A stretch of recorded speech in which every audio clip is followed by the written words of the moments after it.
Hello and welcome to the Will Leitch Show. I am the aforementioned Will Leitch, and I thank you for spending part of your day with me. Today's show is simply about truth. I've always felt that one of the most important jobs any journalist has is to be the world's ref. I mean that partly in terms of calling balls and strikes down the middle, trying to suss out the real truth of any athletic venture. But mostly I mean in that everybody is always yelling at the referees. I've been to enough sporting events to conclude that at least half the people in the stands are there solely to scream at the refs. Had a bad work week, frustrated by your lot in life, get it out on Sunday by calling the poor sap in the zebra shirt the most horrible things you've ever heard. I once heard a 10-year-old kid call a college basketball ref a sad tit. I don't even know what that means, but it can't be good. I would argue, though, generally, refs in this way serve a greater public good. They serve, like sports themselves, as a healthy outlet for unhealthy emotions. Better we scream at the ref than at our spouses, or our family, or our bosses, or our dog. I don't think people should be so mean to refs, don't get me wrong. They're good people who simply there because they love sports like the rest of us. But I understand. And thus, I've always understood that job for the media at large. Everybody has their own side, and it's our job to get yelled at by both sides. It's almost a public service. If you've got both sides mad at you, it must mean you're doing something right. But I don't know if I feel this way anymore. It used to be that journalists were navigating two partisan but equal sides. You assumed good faith arguments and tried to find the truth in the middle. But this is not what it is anymore. Now you have one side that won't listen to anything you say, that will immediately disbelieve anything you say simply because you say it.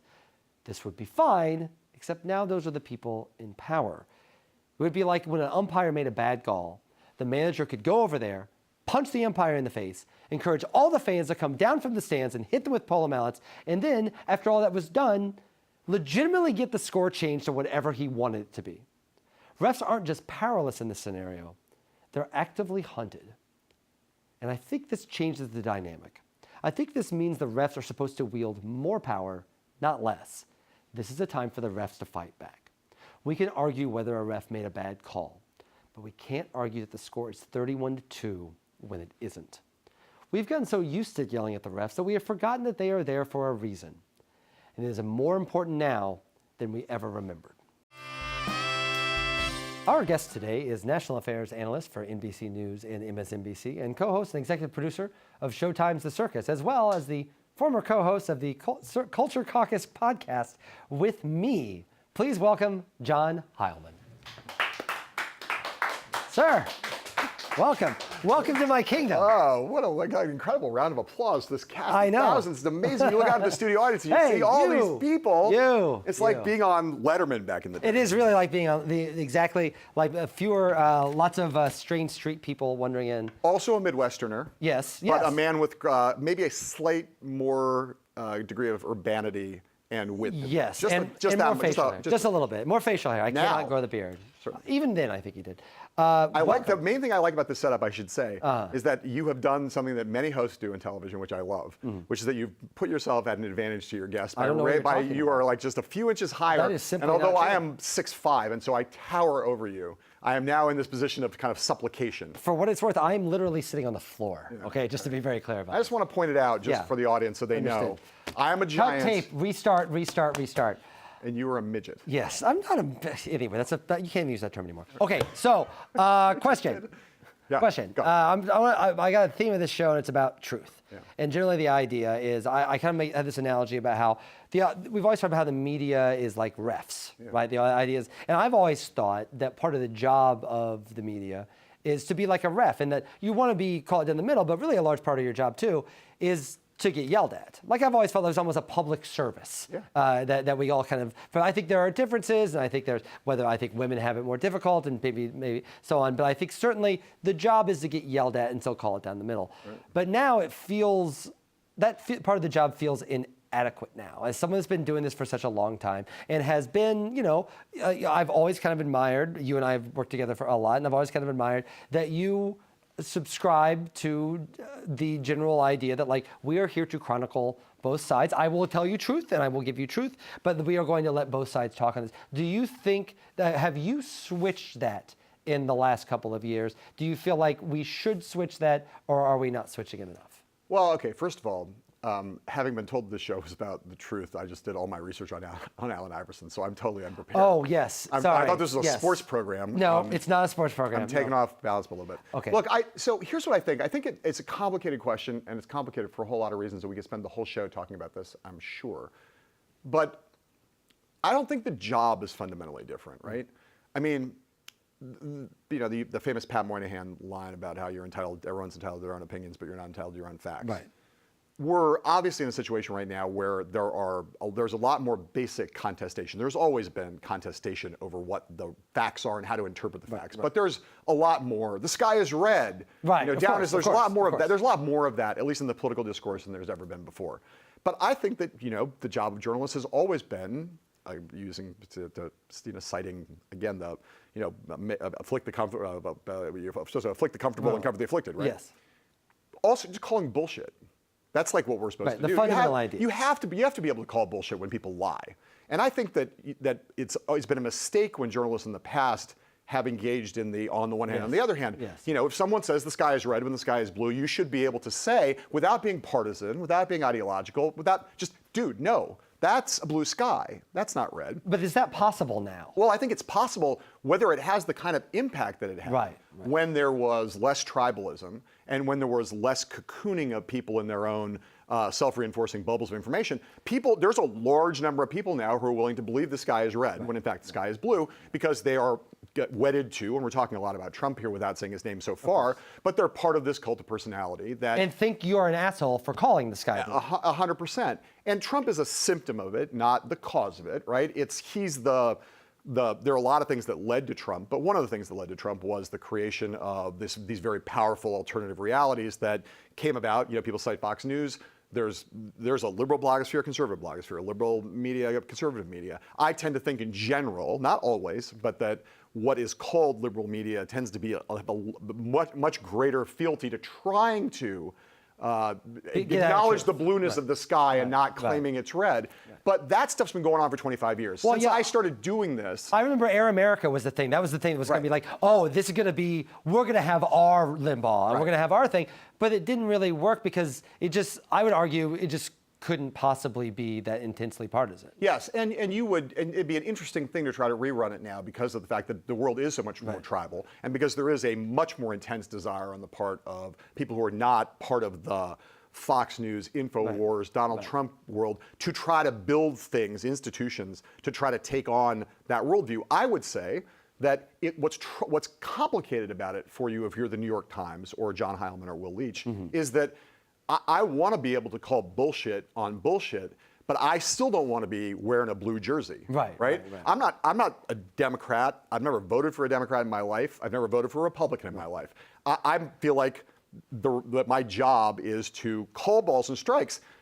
But it turns out that in a world where the president constantly claims the sky is red and the people around him say, yes, the sky is red, you suddenly are part of the Democratic team if you just merely state the truth, which is that the sky is in fact blue and gravity does in fact work and down is down and up is up. So how do you resist that? Like, do you resist it, or do you just keep doing the same thing and be okay with everybody saying that you're wearing blue? I think the stakes for the country right now are higher than they've ever been in our political discourse because of the fact the president, whether you agree with him on certain policy positions or not, I don't really have an issue. Donald Trump, I don't think the tariffs are a good idea, right? Right. But that's not what we're talking about. But that's not what I'm talking about. No, that's not a fundamental assault on American institutions or on the notion of truth and objectivity. That's a policy preference. I think it's wrong, but okay. Brett Kavanaugh on the Supreme Court.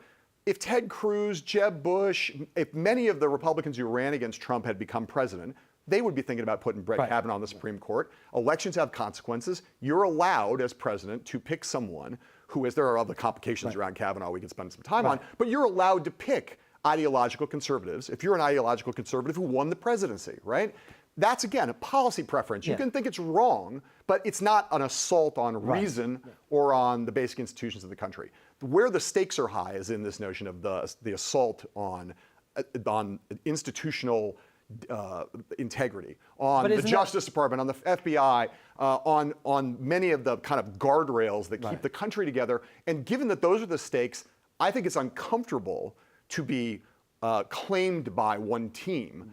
But as long as I'm making the calls on the basis of what I think is true, I got to stick to that. And if I'm going to get claimed, I'm going to be like, I'm not on your team. You guys can claim me if you want, but I got to stay with this thing, which is it true? Is it false? If it's false, I'm going to say it's false. You know, I worked with you when you were doing the Bloomberg program, and one of the things I liked about that program, and the things I like about the circus, was that it was I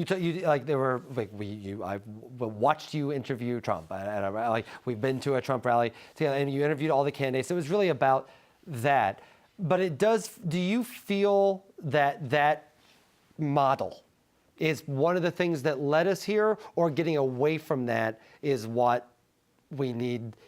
Like, do we need to get back to that to fix this, I guess is what I'm saying. Well, again, I think that, part of the truth-false thing, the true-false calling balls and strikes on what's true and what's false, is part of this another way of looking at the higher calling of what we do, right? Which is holding powerful interests to account.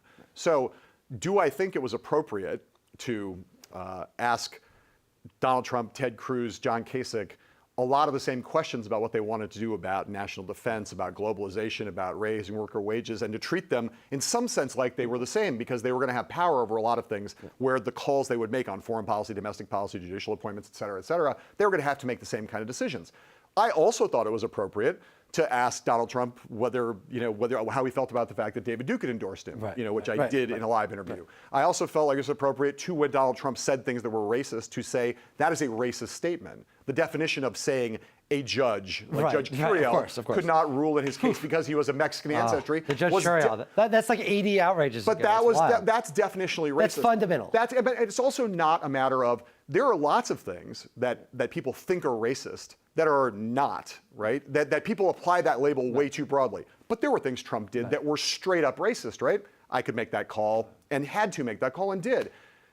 I think I think it's a good thing that one of the things that will be, I think, a positive thing that comes out of this experience with Trump, because of the fact that people in our business, broadly speaking, even in the most play it down the middle press institutions in the country, the Washington Post, the New York Times, Network News, even those people recognize that the stakes are greater because of the fact that calling balls and strikes or holding powerful interests to account, it's getting to more foundational things. Again, assault on institutions, assault on truth. I think it has, for a lot of journalists, raised their consciousness about the fact that some of the kind of runaway false equivalency that infected the media in the past, which was to say, well, some say the sky is red, some say the sky is blue. I can't make a judgment. That was a corrupt and unhelpful and inadequate model for how to do this. But is there something to, like, I look at a lot of like Republican leaders and people that have worked for George Bush, George Will being a good example of these, of people who are like, I'm a Republican, and here's what I believe. And I think Kavanaugh would be a good judge, or whatever. No, I don't think anyone's for the tariffs. But like general Republican, like, someone's for the tariffs. One guy for the tariffs. But like general Republicans saying, you know what, I'm off the train. The only way we're going to stop this, and the only way we're going to get back, is for in 2018 for Democrats to get control. Not because I agree with him, but because this is enough of an emergency. Do you think there is value in journalists doing that, in that, like, going against what a fundamental principle, which is clearly like these are fundamental principles, right? Like John Weaver, or who's the guy that Woody Harrelson plays in your movie? Steve Schmidt. Steve Schmidt. Like, he did the same thing. He was out of the party. He was gone, and he said, I don't agree with these people. I'm not on their side. But the only way we're going to fix this is to change leadership in the House right now. And listen, Steve Schmidt is under attack. Sure. Press is under a lot more attack than Steve Schmidt is. Is there value in that? Look, there are different kinds of journalists, right? There are journalists who are polemicists. There are advocacy journalists. There are people who wear the Republican red jersey or the Democratic blue jersey proudly. I think for mainstream journalists, I'm uncomfortable with the notion that and this, I include myself in this, I've done thousands of columns of analysis and commentary and opinion. You could find out what I believe about any given public policy issue if you did a little work on the web. Over the course of the last 30 years, I'm an old man. So I'm not hiding the things that I think are right or wrong in terms of tax policy or trade policy or whatever. But I think for journalists but even then, part of the reason I don't vote is because I want to not have a rooting interest in the outcome. And what I like to think is that if you're a mainstream journalist whether you're doing just news or news and analysis or both, that if you forcefully lay out and make clear what's going on, like what the actual contrast is, and where if one side are about the pathological liars, not hesitating to say that, but in the end not being like, I'm saying this because I want a certain outcome. Right. Saying, I'm going to tell you what the truth is here and try the best I can to do the things that we've been talking about. And then ultimately, though, it's up to you. Yeah, and the thing that's frustrating. I'm never going to be comfortable saying, I believe Democrats should. I certainly think it's a fact that if your goal is to constrain Donald Trump, right? Changing control of one or both of the houses of Congress is the only way to do that, just as a matter of fact. I'm not calling for it, but I'm saying that's a fact. And I'm also going to say, here's a whole bunch of things that Donald Trump's doing that are really and now you guys got to make your own call. Okay, this is our second, we call this frivolous questions of dubious import. So answer them as shortly or as long, or however you want to do it. It's a very good topic. Lots of very very good segment title. Yes. Yeah. Okay, you and I have known each other for a long time. You famously cheer for about 10 different baseball teams. Who is your favorite this year? Okay, that's a little cynical on your part. No, it's cynical on your part for considering to make a different team every year. Look, I don't pick a different team every year, okay? I've seen you a Giants fan, I've seen you a Cubs fan, I've seen you a Red Sox. I've literally seen you fans of all three of those teams. I'm going to tell you, this is the story. I've told you the story before, and you're doing this for the camera, but that's fine, okay? Look. Is the camera even on? I'm a born Los Angelino, okay? I grew up a Dodger fan, and I picked an American League team that hated the Yankees as much as the Dodgers hated the Yankees, the Red Sox. Fair enough. Those two teams were the teams of my childhood. Then I left Los Angeles, and I lived all over the country. And when I live in a city, I need to go to watch baseball games, right? So you live in San Francisco for 4 years, and you live down the street from the glorious new ballpark.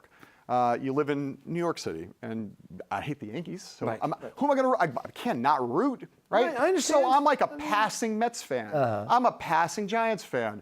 I went to college in Chicago. I spent a lot of time in the drinking a beer an inning in the bleachers at Wrigley Field. None of these teams are like super close to my heart. But in a World Series, if the Giants are in it and they're playing against some team I have no connection to, I'm rooting for the Giants.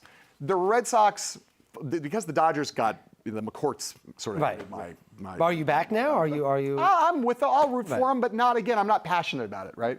The only team I passionately root for in baseball is the Red Sox. Okay. And that's been consistent since I got a Carlton Fisk catcher's mitt when I was in 1975, the year of that World Series.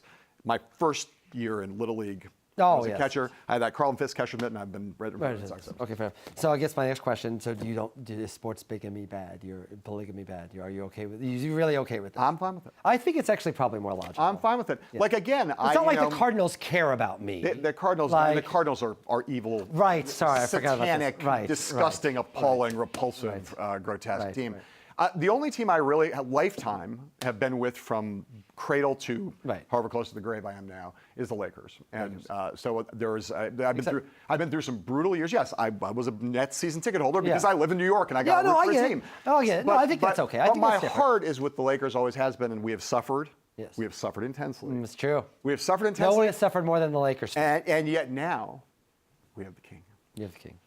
And there's a bunch of Lakers fans that are like, he's not Kobe. I know. So he's not Kobe. Yeah, that's ridiculous. It could be fun to be a Lakers fan again this year. You are on television a lot. You know television very well. Yeah. Do you think Pardon the Interruption changed television for the good or for the bad? Oh, for the good. I love Pardon the Interruption. I think those guys are great. And I think that those guys are great. There's no question the guys are great. I don't The question mind. is Look, Pardon the Interruption is they will tell you, as Mike and Tony will tell you, was not a new thing, right? It was based on At the Movies, right? Siskel and Ebert, two guys arguing about a thing they love. And there's no original thing under the sun. I think that I think it's a brilliant piece of television, and I don't know about consequential to you. I mean, the argument is what, that they've ruined television in what way? Well, because basically all it did was it encouraged people like, oh, well, they're really good, and that show is really good, and it's still really good when they're on. But then the response to it becomes, okay, how about 4 people? How about a panel of people screaming at each other? How about someone that takes the most ridiculous idea possible, a Skip Bayless, for example, and defends it because we have to have debate or we have to have that sort of idea. It's allowed the disingenuous, which Tony and Wilbon are not. Right. But it's allowed the disingenuous to succeed. Look, I can't look. There Hunter Thompson right? One of my journalistic heroes. We're going to right? get to Hunter. But someone who spawned a million imitators. He and Tom Wolfe and others of the new journalism. Tucker Carlson briefly had a brief moment. Do I look on Hunter Thompson and Tom Wolfe and Gates Lees? Do I look at those people and say, you know, they changed journalism for the worse because they spawned a lot of bad imitators? No, I do not. Okay. And I think in this instance, probably there should have been, pardon the interruption, there probably should have been a disclaimer that said all other networks don't try this at home. Please don't do this. Because it's hard to pull it off to find two guys who are as engaging and smart and funny and knowledgeable as those two guys who were for a long time like working journalists, like newsroom dudes, right? And like who cranked out millions of columns, about hundreds of thousands of columns probably over the time before they started the show. I think it's a great. There's so many things about it as a piece of television that are brilliant. The countdown clock is an incredible thing. But yes, has it spawned legions of bad imitators? Yeah. I don't want to blame them though for the giant panels on CNN. There are other people who deserve blame. The 8 is enough panels. When is the last time you personally, face to face or over the phone, spoke with Donald Trump? On the record, if there's an off-the-record conversation, you don't have to disclose it here. It's been a while. Sometime in the campaign, probably in the fall. So pre-election. Late fall, pre-election. Yeah. Because that kind of stopped after Holt, right? After that, he just stopped really talking to anybody. Yeah, well, he hasn't done. I mean, he obviously talks to people. He phones people. Right. I think his attitude toward me darkened at some point after the election. I think a lot of people's attitudes toward him. And yes, and I think there was a period of time where he hated me. Right. I mean, in 2011, when he was thinking about running in 2012, he used to trash me on Twitter very early, before a lot of other people were trashed on Twitter. He trashed me, and then when he announced he was running on our show, on With All Due Respect, I said something like, you know, there are a lot of xenophobes or protectionists, racists in the Republican Party now. There's going to be a market for what Trump is selling. And he tweeted at Jay Howell starting to understand Donald Trump. And it was a fundamental thing, truly a fundamental thing when I started to realize something about Trump, which was that in his lizard brain, the binary rules. Right. And the binary is always, you're either like, are you with him or against him? And at that moment, the binary was people who take me seriously as a candidate and people who think I'm a joke. Right. And if you took him seriously, like he could do well or could win, even if it didn't matter why. Right. Yeah, even if you said, all the races are going to love exactly. it. You could say, well, the country's full of Klansmen now, and so Trump will do well. He'd be like, he's starting to understand my appeal. And that went on for a while in the campaign where when I would see him, he would say, this was the other crazy thing that freaked me out, was he would see me, every time he'd see me, he'd say, you're starting to like Trump. You're starting to understand me. You're starting to like Trump. You know why? Because we're both German. And I didn't fully understand that, but I was pretty sure it was not anything I wanted to delve deeper on. Yeah, don't follow up on that one. And now we're in a place where I think we've settled back to the kind of 2011, 2012 period where I think he only refers to me in private with profanity attached to my name. You're West Germany and he's East Germany. When you were in Russia, in April for the circus. Did you do anything that would put yourself in a position of compromise? No. I don't believe so. I mean, I rather embarrassingly fell down one night while I was walking through Red Square. I tripped over a cobblestone that had become dislodged and it broke my arm. I fell forward and landed on this elbow enough that I got a hairline fracture. And I had to spend the next 10 days in Russia walking around with a broken arm and shooting the show.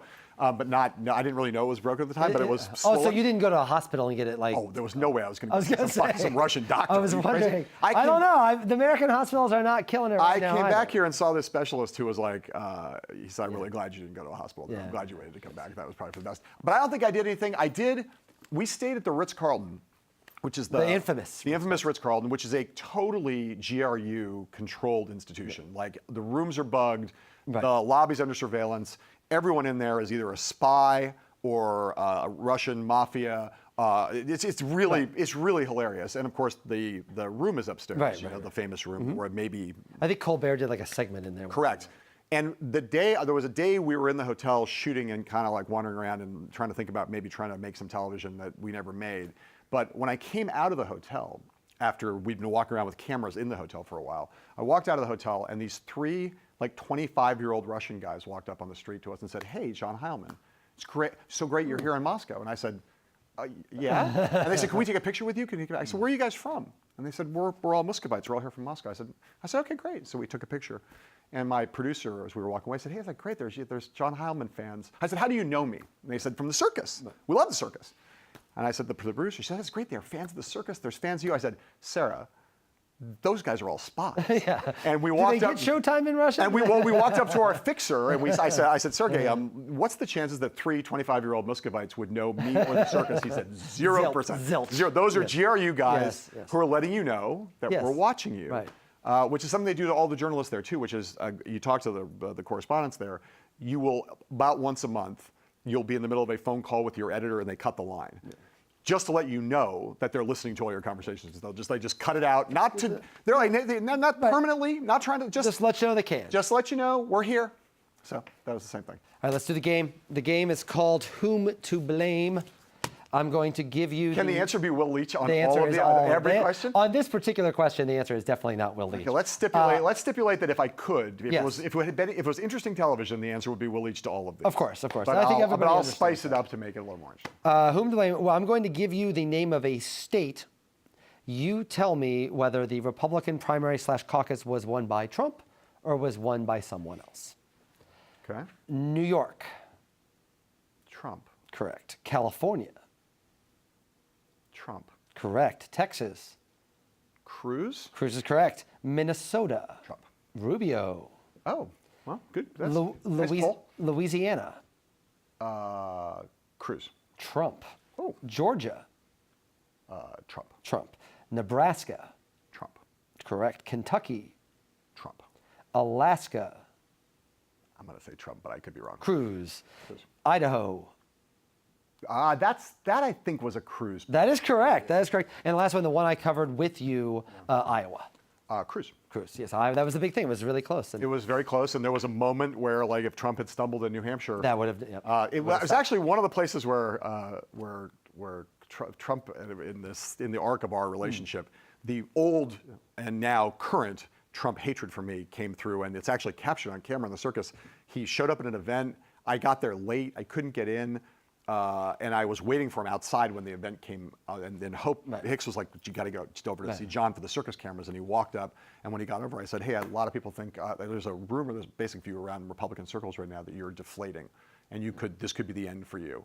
And he looked at me, he was basically like, "No, that's totally not true, and I hate you." He didn't say I hate you, but basically he dismissed me. He'd walked over. This was the greatest rally ever. Blah blah. He heard the question. He was like. That's not true. It's ridiculous. Then he turned around and walked me back in the car, and he stared at me, glowering through the window as the window on the car rolled up. And it's just an incredible thing of like searing hatred. And that was the end. Yes. Donald Trump. Last thing we do, we have a thing called How Many Questions Can You Answer on the Show with Will right now? Remember Outburst, the old Outburst game? You have a category and you have 30 seconds on the clock to What's the record? The record is Thomas Jones, the former Bears running back, now actor on Luke Cage, got to all 10, though he had 25 to list. It's like Family Feud. Right, we have 30 seconds. I'm going to give you a category. We're trying to answer as many questions as possible up to 10. No, I'm going to give you a category. Okay, I'm confused. If I said books of the Bible, 30 seconds on the clock, go. And you would just name as many of them as you could in that 30 seconds. Okay? All right. Name as many members as you can of the Wu-Tang Clan. 30 seconds on the clock. Go. RZA, yes, Chizza, yes, Raekwon, yes, Method Man, yes, Inspector Deck, yes, Master Killer, Ghostface Killer, yes, sir, yes, You God, yes. Who am I missing? Well, ODB. He said, there's one more, and I can't remember what it is. I've forgotten who I've listed. Go ahead. You've got, and it is. We'll call it time. Sure, it's Capadonna. Capadonna. Yes, Capadonna. But well done, well done. The one question I didn't get to. I wanted to ask you, if you had the opportunity, could you beat that secret Wu-Tang album out of Martin Shkreli? I think the Feds have it now, right? I know. I don't know. But if it came down to it, I think the Feds have it. If I were given the opportunity to beat him physically until I got, I think it'd be a full night. Yeah, not a problem. With a crowbar.